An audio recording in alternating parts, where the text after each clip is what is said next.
I read Legendborn by Tracy Deonn. This is the first time I've read this book. It's YA book and an urban fantasy. And I guess what I mean by that is the setting is contemporary, but there is all kinds of fantasy elements, especially King Arthur stuff.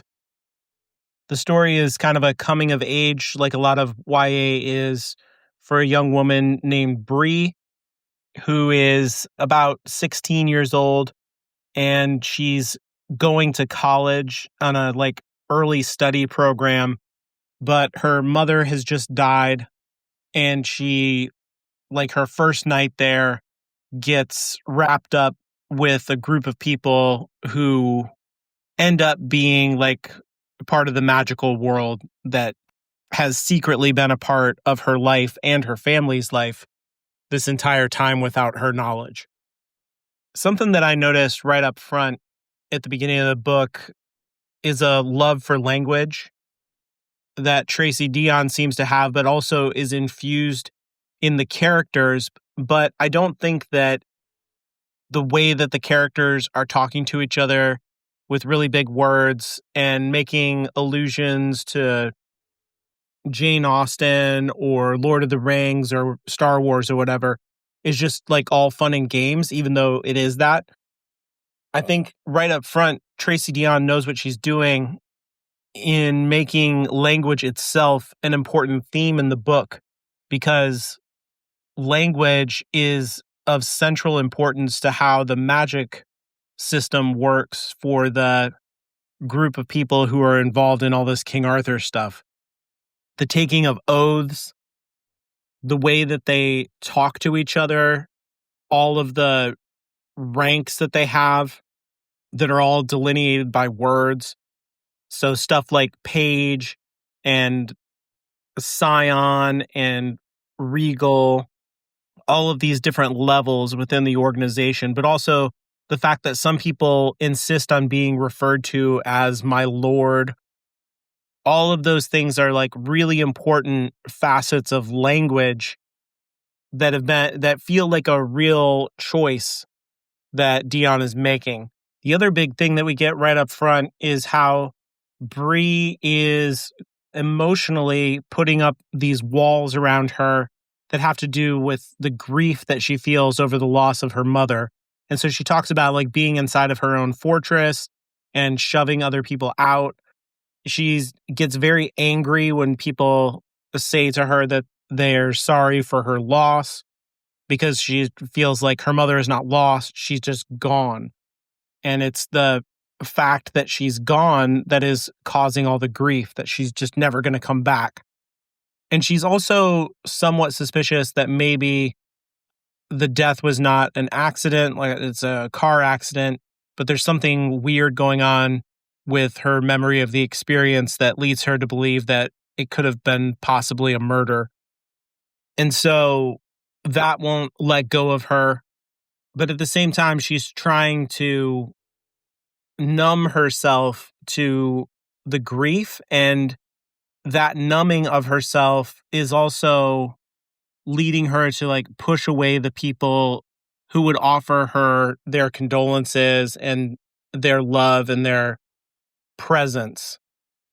And it's just simply too painful for Bree right now, which makes sense, but is also not going to help her to get better. This is important for Deonn to establish early in the book, I think, because it gives us the origin point for the arc that Bree is going to go on throughout the book, where she starts out closed off and numbing, and by the end of the book, she is fully feeling all of her feelings, and she's more confident about claiming her grief as a part of her identity. And I think the loss of her mother is a kind of dramatic setting to a very common occurrence that happens to people in America. We don't really have in America very many rites of passages for young people, as a culture. There are rites of passage to go into manhood or womanhood within your own smaller culture, your subculture inside of America. But for the most part, as all America, we don't really have anything that says, okay, now you're a grown up outside of things like getting a driver's license, maybe the first time that you go out and drink, or leaving your home from your parents to go to college. And a lot of YA books have this kind of trope of the parents dying because it's necessary for the main character to have agency and the parents need to be out of the way. So there's some way that the author needs to minimize the presence of the parents. And a really dramatic, easy way to do that is to orphan the character, right? But Dion's doing something way more complex with all of this. And I'm not trying to like say that it's a rite of passage for all young people in America to have their mother die when they go to college. That's not what I'm saying. I'm just saying that you leave home and you leave your parents, and in a way, the relationship between the child and parent fundamentally changes. And in that way, you lose your parents as they were in your childhood. And so that is a type of death, a symbolic death, a metaphorical death. But you take those metaphors in life, the symbolism, and in fantasy, you get to turn it into the literal fact of the case. And so her mother is literally dead. Because when all of us go to college, we kind of lose our parents a little bit. And that's the only way that we are able to emerge into our own personality. And so it's a big part of Bree becoming an adult woman that her mother is not there to guide her anymore. She has to guide herself. So anyway, Bree gets to college. She goes out with her best friend to a quarry where people are doing like cliff diving. And it seems like a kind of like freshman tradition or first day of school tradition for everyone to get together and do this thing. And her best friend is really worried about it because, like they're still kids, they're here on a scholarship, and there's a whole deal about because they're under 18, they have a deal where they're not allowed to leave campus at all after curfew, or they'll be expelled from the college. And Bree is kind of like, come on, let's have fun, let's loosen up. And part of this, I think, is being driven by the grief and the loss that she feels. But also, Bree is just like an adventurous person. And so anyway, they go out here and then they end up getting caught by the police because there is like a weird supernatural creature that attacks the place, and Bree is able to see it when other people can't. And there's a guy there who is dark and mysterious and she finds attractive immediately, but who's also like very creepy and gets in her face and seems to like try to put a spell on her or something. He tries to like wipe her memory of the supernatural event from happening. And it doesn't really work though. And her and her best friend, in any case, get picked up by the police. And then this gets reported to the dean of the college, and the dean puts them on kind of a probation thing and pairs Bree up with a model student who's a little bit older than her named Nick, who's supposed to like keep an eye on her and keep her on the straight and narrow. But this whole thing of like meeting the guy at the quarry who tries to like wipe her memory kind of reminds her of the day that her mother got into a car accident and died. And it seemed like someone tried to do that same thing to her. She like kind of remembers it. And this guy was called a Merlin at the quarry thing. And so like that's the first time that we start getting some Arthuria tropes here in the story. And it's like a big flag, right? That this is like straight up magical. But anyway, while Bree is hanging out with Nick and getting to know him, and he is also like, an older, handsome guy who's like, everybody likes him. He's really charismatic. So he's an also attractive love interest type character. And so we're getting like the YA kind of love triangle trope happening here. which I use the word trope. It's not derogatory. It's like these are the building block elements of stories. This is how stories work. And so the familiarity allows for a scaffolding where the storyteller, Tracy Deonn, can do her thing and like shine with her particular magic because all of the elements are there that we're like comfortable and settled in and used to. And she can do the thing that only she can do in the meantime once all the scaffolding is in place. So trope is not like saying a bad thing about her writing. In any case, Nick is showing her around the campus and then a monster pops out and attacks them. And he very gallantly like whips out a sword and defends her and slays the monster. But this is like, crazy. And he immediately takes her to the secret society place. And it seems like he's a part of this whole thing too. And the same guy who tried to wipe her memory at the quarry does the same kind of thing to her again. But once again, it doesn't really work. And this guy, Selwyn, he doesn't know that his magic isn't working on her. The Merlin guy doesn't know. But Bree tells Nick about it and how it's not working and she doesn't understand what's going on. And she has heard some people in the organization talking about Legendborn, which we know, hey, that's the name of the book. So this is an important idea.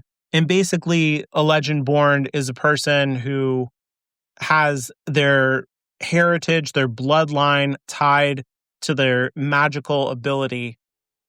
And this is where Deonn brings in the idea of, this is kind of like a secret society thing going on, right? That are at college campuses sometimes. And these are the kinds of places where people form networks and relationships that once they launch out into the workplace, they're going to help each other climb the ladder in their various industries. And they're going to work together behind the scenes to try and make the kind of world that they talked about in their youth.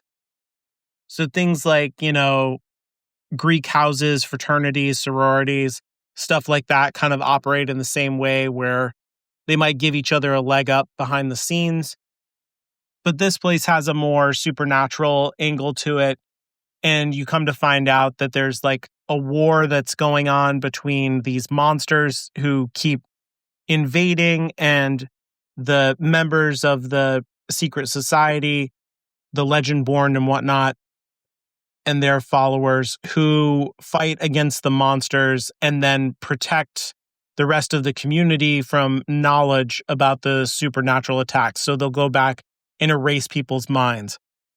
And so this is like very urban fantasy where there's like a magical world over here, and then there's the mundane world over there, and then there's some way to there's like a very big need in the story to keep these two realms apart. And oftentimes the main character has a foot in both worlds. And for me, this kind of thing can be pretty tedious. There's never like a very good reason why people can't know that like King Arthur and the Round Table have a society of people who are trying to protect us from supernatural invaders. Why can't people know that in the world? There's not really a compelling reason for like what would happen if people knew about that. There's quite a bit of people in the story who do know about that, but who keep it secret. And I really like how Deonn uses this because, like I said, it's kind of arbitrary in urban fantasy that it's like, oh, just people can't know that there are elves or whatever. And that's that, because we just have to preserve the setting because this is the story we're telling. And like, if we change how the setting works, then the story explodes and it doesn't work anymore. But Deonn is like using the urban fantasy thing, I think, to create a setting that is more about privilege and about heritage and about bloodlines. And so this particular supernatural thing has to do with like who was your father, who was your grandfather, and on back into time, right? All the way back to Arthur and the Round Table. and who are the families that are supporting these bloodlines, and how will they have these things called squires and pages. And so other families who are not directly descended from Arthur and the Round Table Knights can be recruited in and given social benefits for putting their lives at risk to support the fight against the invading demons and laying their lives on the line. And so for a lot of people who are involved in this thing, it just boils down to political favors, a leg up in the corporate world, opera tickets, social privilege stuff. But there is this underlying element of danger deep down to it that has to do with the actual supernatural stuff. And maybe some people don't even believe, that any of that stuff's real, that it's all just kind of a metaphor or whatever. But I guess the thing that I'm saying makes sense to me is that they would keep it secret because these things give them social privilege. And so it's to their advantage to not reveal that they are behind the scenes pulling the strings and stuff like that, right? That the reason that people listen to them is because they have supernatural powers and they have access to this magic that is essential for keeping everyone safe. And they can't be out in the public and important people because it's more important that they pay attention to this war that's happening. So they can't be political leaders and whatnot, because that would take away from their time where they have to be vigilant against these incursions by demons. But again, to get back to the idea of dramatizing actual normal things that happen in the real world, just like with the death of Bree's mother, this whole thing of there's a secret society of supernatural soldiers who fight to protect us, and they secretly pull the strings of society behind the scenes and have all this privilege and whatnot, is exactly the kind of situation that a lot of people over the last 40 years, people of color who have gone to college and they're the first person in their family to go to college, have experienced this exact thing where they're walking into a situation where there's all of these networks of power, structures of power on college campuses that they don't have access to, and that are all about, the reason that you get into the Greek fraternity or Greek sorority is because your mother, your aunt, your grandmother was a person who went there as well. And that legacy gets you in, literally. And the same thing for all kinds of institutions within the college, and then institutions that stretch on into the professional sphere.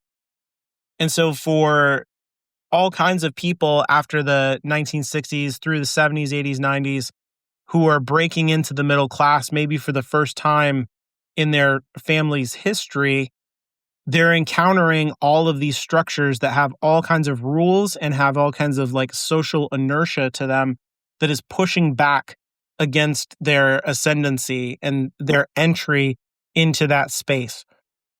And so that's a thing that people experience in real life, but she is taking that entire experience and dramatizing it by literalizing it with this magical war that's happening, and then tying it to the idea of royalty and bloodlines and how the actual magic system itself works. And so Bree and Nick kind of make a deal. She finds out that Nick is a very important person within the organization, or he used to be.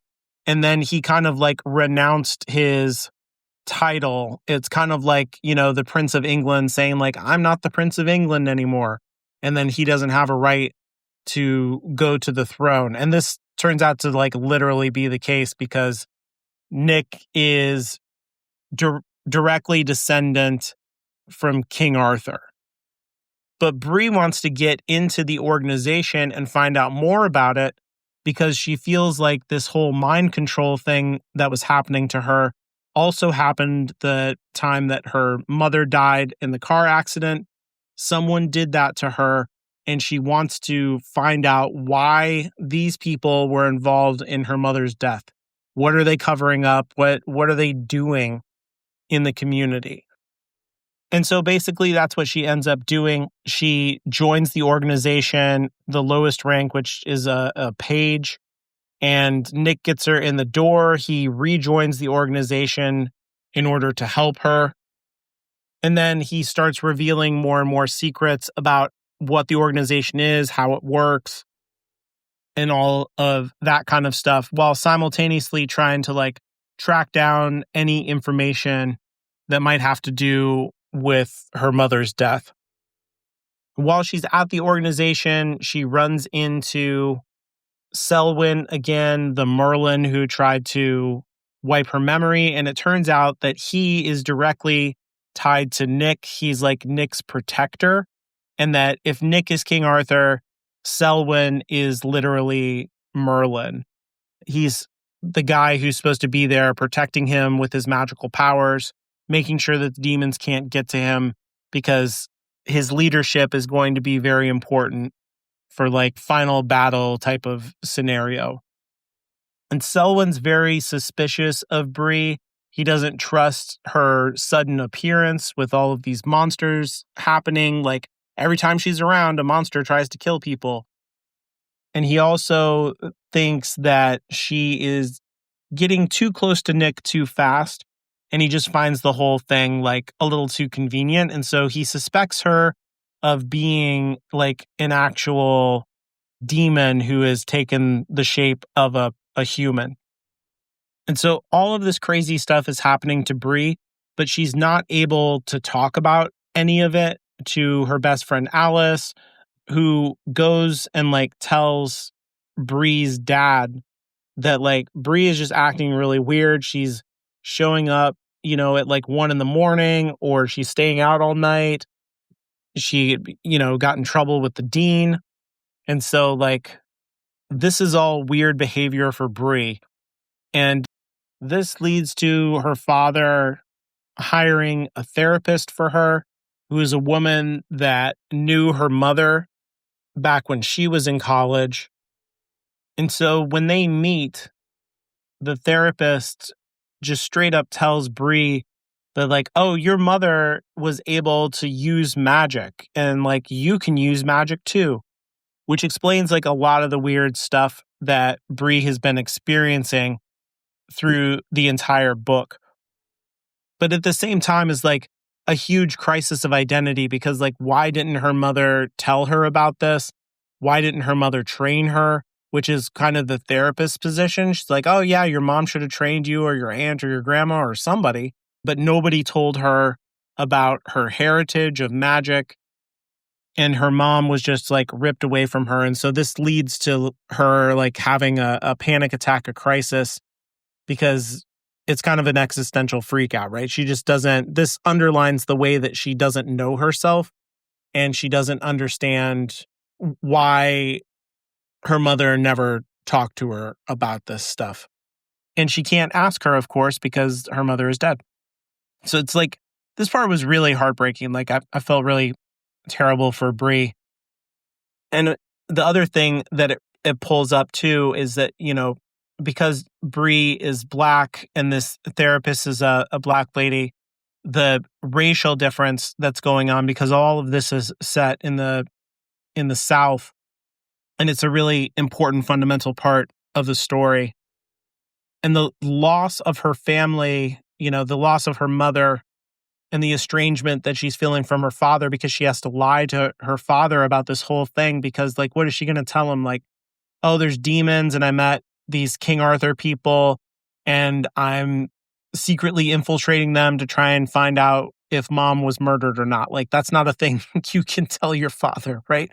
You're going to get locked up in the loony bin. So she's got to keep everything secret. And so it's like she's lost her family, right?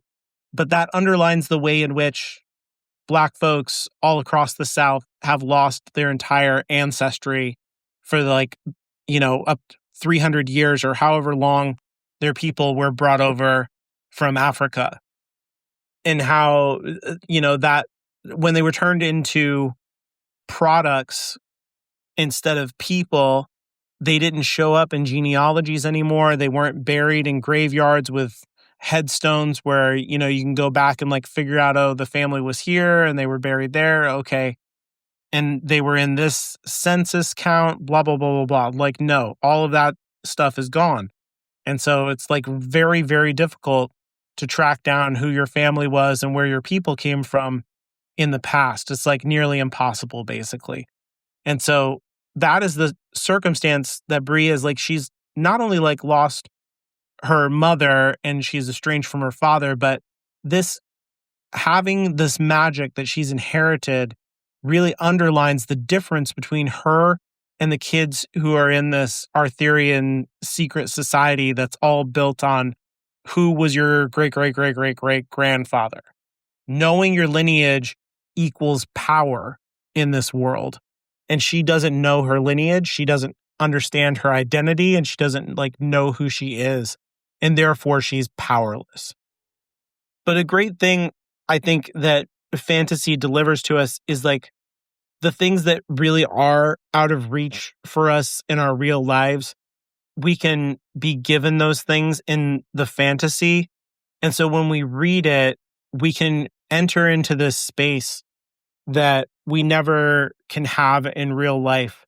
And Tracy Deonn gives this beautiful thing to Bree where it turns out that she is a spiritual medium, that each of these people in her bloodline through her mother, instead of inheriting this personality thing that's going on with the Arthurian side of the story, there's a magic that is inherited that they just call the root.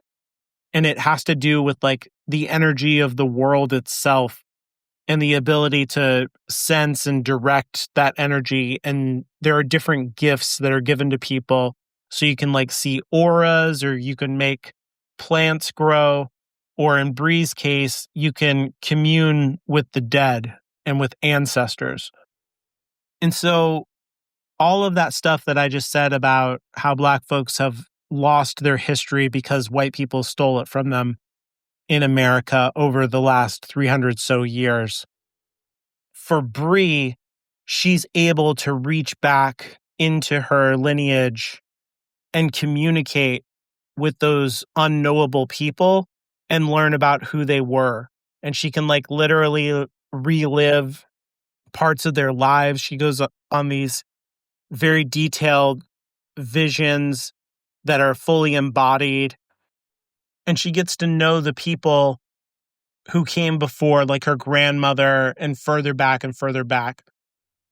And it's not just a straight up taking or like a knowledge that she can just like reach out and grasp. There's a real relationship that happens when she communicates with the other ghosts. They have a personality, in other words. They have to get to know her, and she like her grandmother like slaps her because of the way that she acts, and she has to wait for another ancestor to show up near the end of the book. And so they come in their own time, and they are real people. Like Deonn gives them all of this dignity and agency and selfhood that's really beautiful. And so the point being that Bree gets to know about her ancestors, which otherwise seems like it would be like impossible in real life, I guess is what I'm saying. Or not impossible, but like so difficult for a young Black woman to find out her heritage in the kind of depth and detail that she's able to because of the magic that's in the story.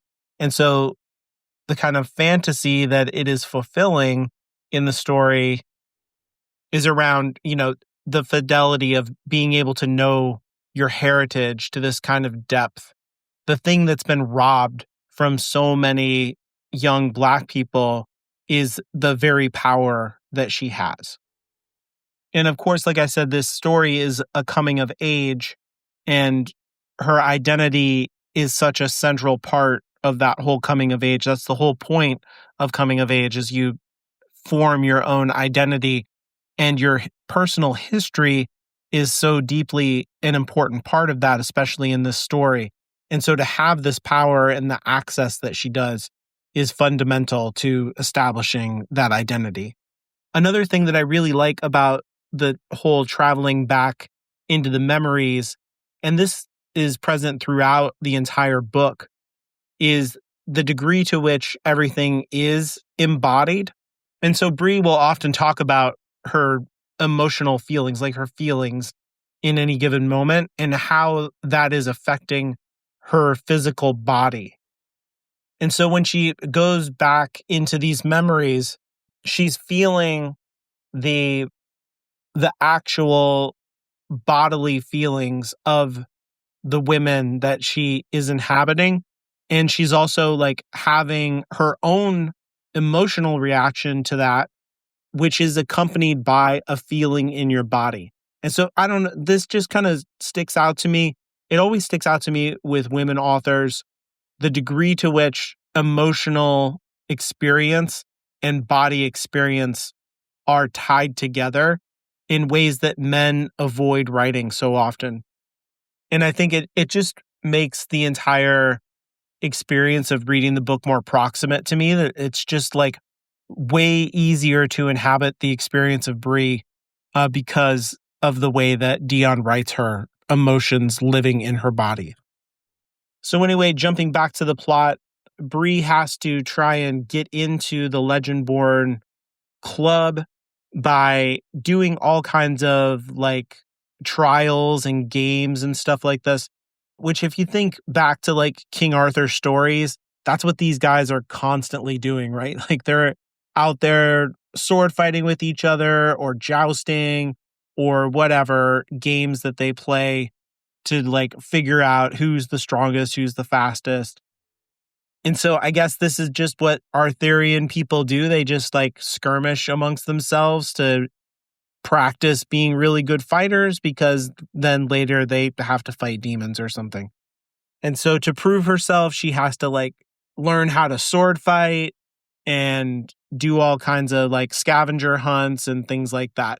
And all throughout this stuff, Selwyn is like closing in on her and like trying to make the case that she's actually a demon or something in disguise. And he's gonna figure out the case and like prove to Nick that she's no good and she needs to go. But of course that doesn't happen. She does manage to, in the competition, like the official competition, she's able to like take her place as a Legendborn. She beats all kinds of other people in sword fighting and stuff because Bree is pretty amazing. She's a little bit lucky, but she's also just really tough. At the same time, the relationship between Nick and Bree is heating up and she like makes out with him and he's all into her and everything. And she's never had like a boyfriend and all of that is very exciting for her. I'm a little bit like leery of Nick. Like, what are you doing, man? Like, Bree is 16 years old. I know that she's really tall and she's attractive and brilliant and like all these things that Bree is amazing. Okay, I get that. But like Nick's a little bit too old. I don't know. Like I'm a father of teenage girls. I feel like Bree's father would not be okay with this, but you know, young lady is on her journey of self-discovery. She falls in love. It's a great part of the book. I don't want to take the romance out of it, obviously. It's just like, man, she's 16. Like, you're not 16. It's a little iffy. But anyway, nothing illegal happens. It's just, I don't know. It's probably because I'm an old man. I'm a father and it bugs me a little bit, just a little bit. We come to find out more about the magical system and that the root crafter people, the Black women who have this power that is handed down the way that it has been for Bree, call the thing that the Arthurian group is doing bloodcraft. And it requires a kind of like what they consider to be a curse to be crafted by the ancestors that then kind of like allows the members of the round table to kind of possess their ancestors given all of the right circumstances happening. And so it seems like what Arthur was worried about was a war with demons in the future happening, and humanity would not be capable of repelling the demons. And so he set it up so that like the lowest ranking knights would come back first. And as the threat of the demons became worse and worse and worse, higher and higher ranked members of the round table would keep coming back until Arthur himself returned in the worst kind of circumstances. And apparently this has all happened before during the American War of Independence against Britain, I guess. And so I guess that whole thing was happening at the same time that like George Washington is fighting and all of that stuff. So it's interesting to me to tie Arthur's legend to the origins of America and to have all of this Arthurian stuff happening in America. There's a real like legacy. It makes me think of like Mark Twain's story, right? About the Connecticut Yankee in King Arthur's court who is, like, why would America be tied to the legend of King Arthur, which is like an English legend, a Welsh legend, a kind of French legend, even in some ways. And like, yeah, sure. I mean, all of those cultural influences exist in America. And a big part of the legend of Arthur is that he'll come back one day, but he'll come back when England needs him.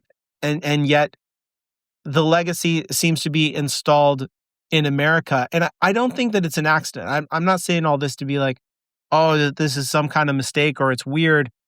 I think it's because of the structure of hierarchy that exists in royalty and in the round table itself and in the culture around that, and how that is intrinsically kind of un-American. That was what the war was about, right? Was getting rid of kings, getting rid of princes and inherited lords and all of that stuff, and instead to install a democracy. And so there's something very undemocratic about this entire institution, and its secrecy is woven into that. It can't be out in the open in America in order to exist.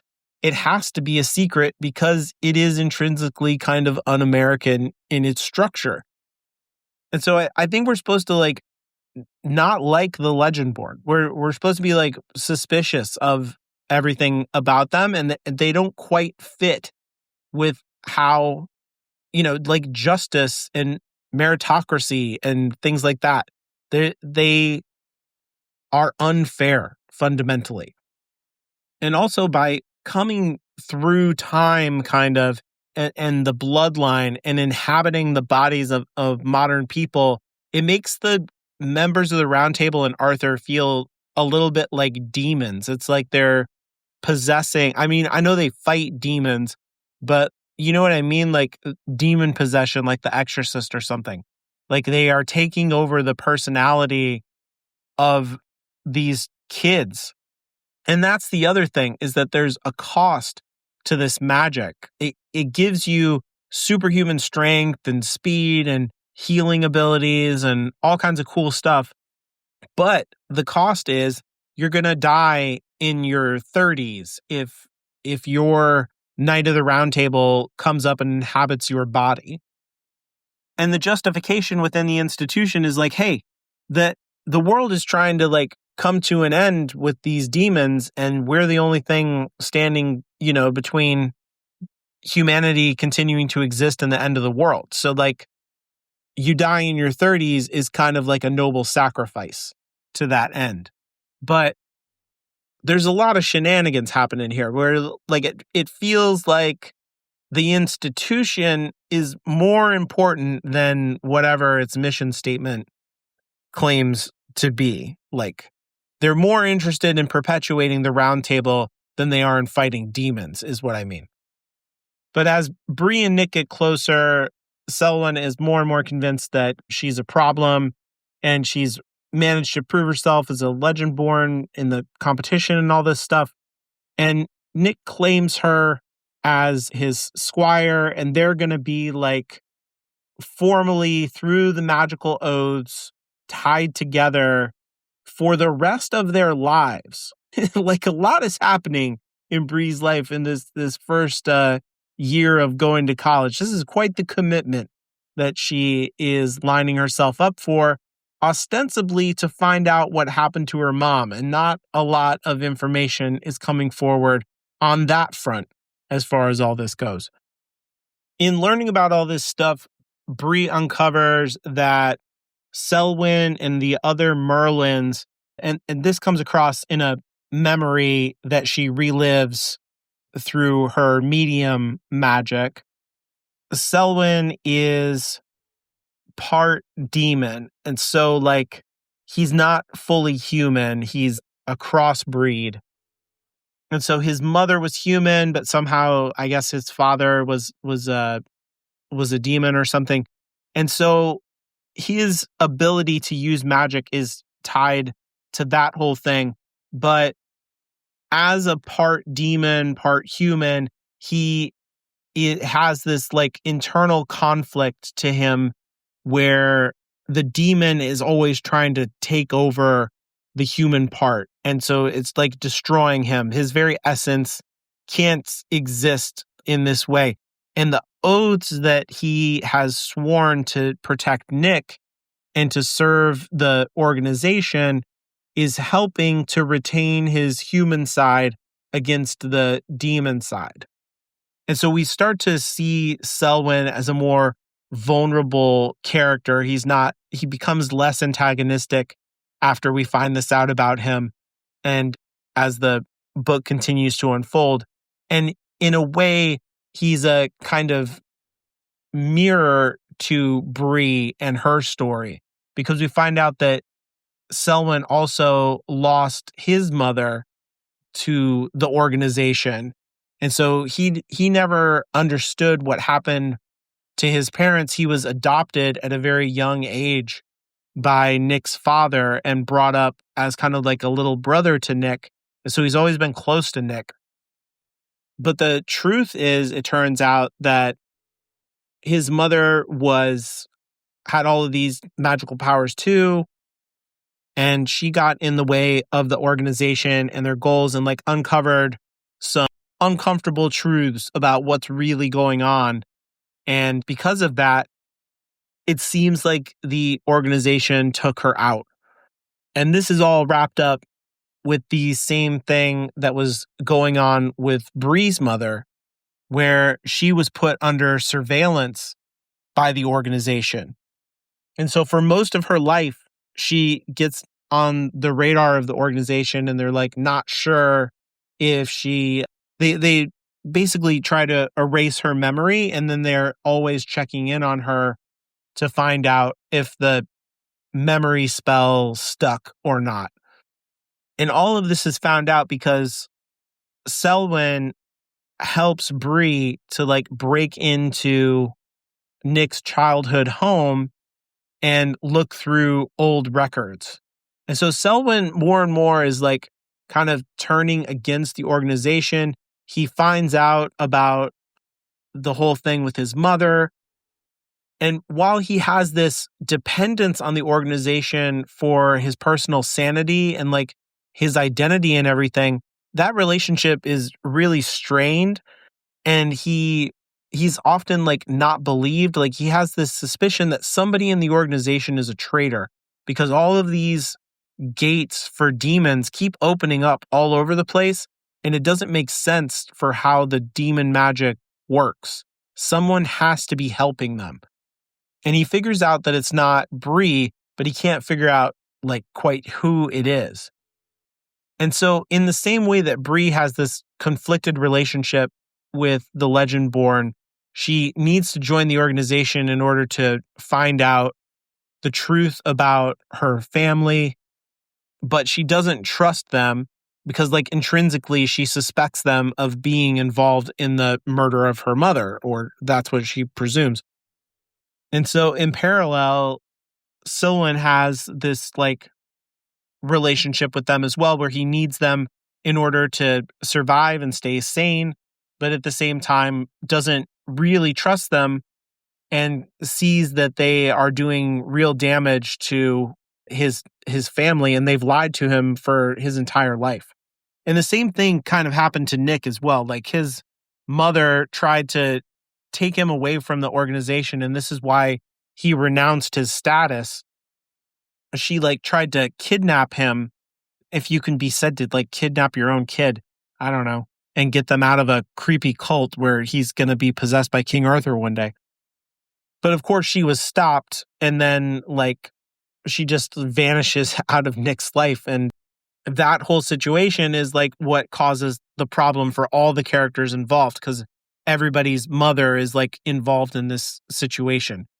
And it all has to be covered up because this is the most important family in the entire Legendborn organization. And so all of this stuff gets uncovered, and more of the scions of the round table are being brought into the present. They're like, you know, like the 4th rank, the 5th rank, the 3rd rank, they're all coming up. So pretty soon it looks like King Arthur is going to be coming back.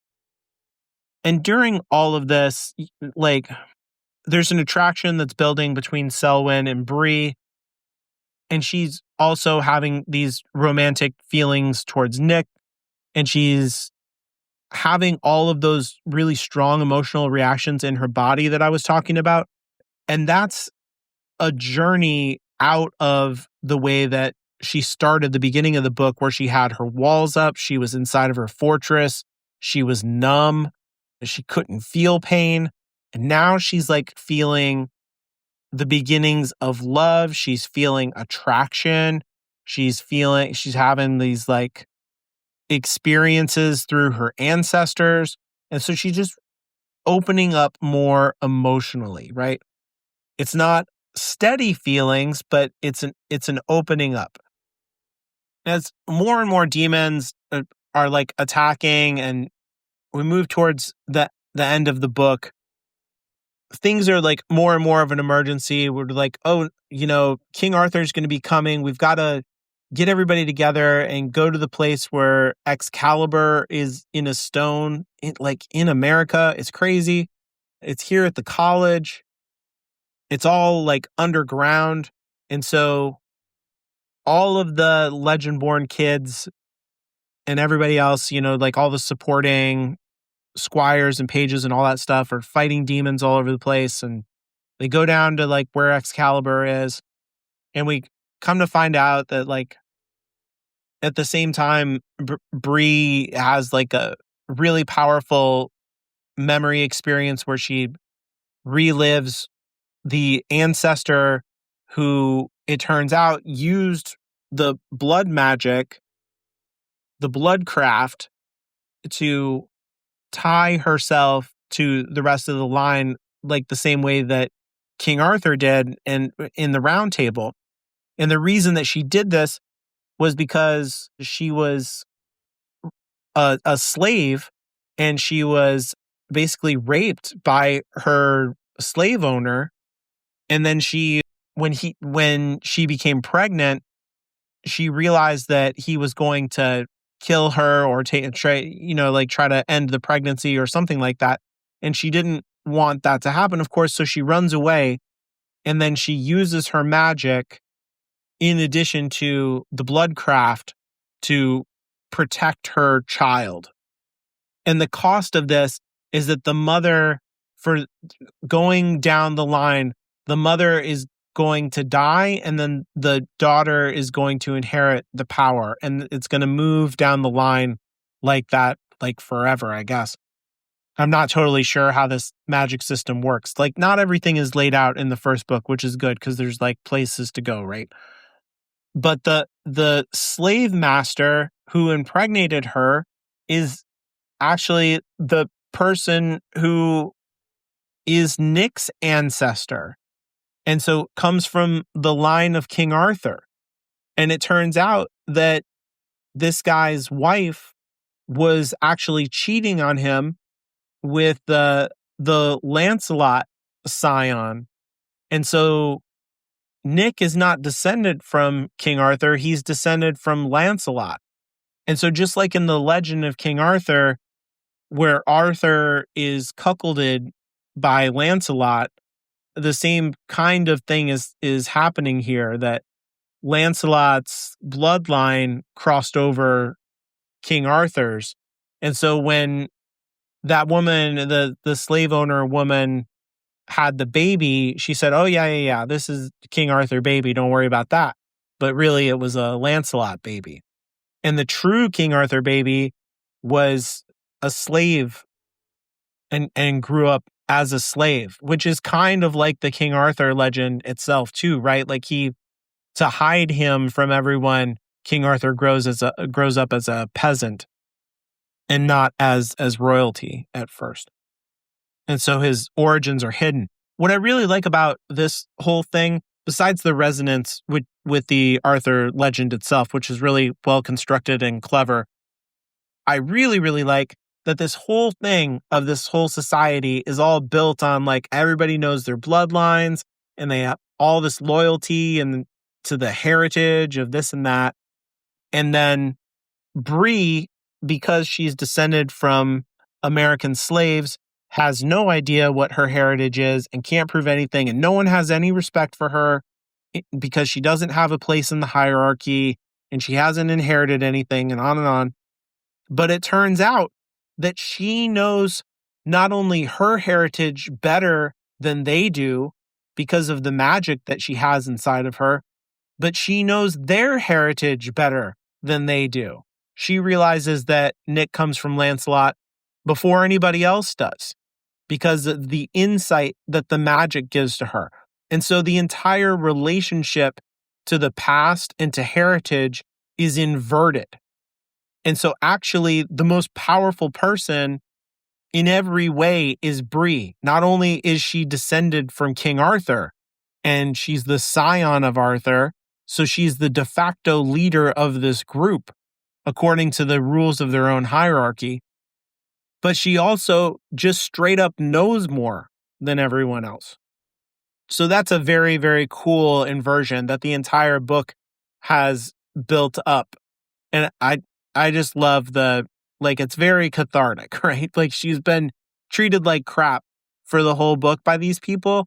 And then it just turns out she's just like built better and knows more than them, just straight up. So that's like a cool hero moment for her. But the book's not done because on top of that, she draws the sword from the stone and claims her place as the scion of Arthur and saves everyone from the demons, like with the power of Excalibur, and all the Legendborn work together. And then like, it's very cool, right? Like it's very like we all work together and fight the demons and everybody's using their powers and she gets superpowers from Arthur. And that's all really great. And then you find out that Nick's dad was the one who was like the traitor all along, and he was opening portals to let the demons in to try and like push along. Like King Arthur hasn't come back for like 200 years or whatever. And he was like, I really want King Arthur to come back because that's going to make my part of the entire organization like really more important. Not understanding, not knowing that he's actually descended from Lancelot. And so all he was going to do was out himself as not as important as he thought anyway, but also showing that the priorities of the institution are exactly inverted from their stated purpose. That the whole point of the organization is to fight demons, and instead he released demons so that he could be more important and more powerful within the institution. And so the institution is like fundamentally corrupt, but also in its structure, like structurally, it's more important that it exists than what it does. And this also reminds me of another thing about the structure of the two magic systems and how they contrast with each other, that I think it's really important that, like, there's all of this taking that's happening on the side of the Legendborn, where like King Arthur and Lancelot and all of them are going to move across time and take over the bodies of these young people, and they're going to use them up to the point where they die in their 30s. And in the meantime, all of these families have to live their lives according to all these rules and take all these oaths and bind themselves to this organization so that this can continue to happen, so that these knights and king and lords and all these people can keep coming back over and over and over again. But on the other side, with the root practitioners, their power is borrowed from their ancestors and is done in a way where they ask for the power to do a thing at a given time. And either the power is given or it isn't. And if it is given, then once the event has happened, whatever the magical thing is, then the power is returned to the ancestor. And so there's a kind of borrowing that happens in a co-equal relationship that is shared between the living and the dead. And not this kind of like the structure of the Legendborn is a kind of structure of dominance and slavery. And even though there's all this privilege that comes along with it, the truth is that these people don't have a lot of choices in their life. And not to mention that their bodies are going to be taken over. Like, their bodies are possessed by these spirits in the same way that, like slaves are possessed by their masters. And so I think structurally it's just built to be like their entire thing is about slavery. While the magic of the quote unquote slaves is equitable and built on like co-equal dignity. And so at the end of the book, we get a little bit of a cliffhanger where Nick is stolen and taken away, and we get the setup for the following book. And like the demons are back, they have important, powerful allies, and the problem is not totally solved. But in terms of Bree's growth for this book, she has become a leader. She has stepped out of the grief and the numbness that she was in at the beginning of the book, and now feels her feelings more completely and more confidently. She has a better sense of her identity. And while she's not done growing, she has begun healing. And so I've bought the sequel to the book called Bloodmarked, and I'll be reading that book next. And probably, I think there's a third book as well, and I'm sure I'll pick that one up in the future. And it'll be interesting to come back to this trilogy after having read all three of them and see how the themes play out and gain a better understanding at what Deonn's aiming at. But really interesting, well-constructed YA book with great characters and everything.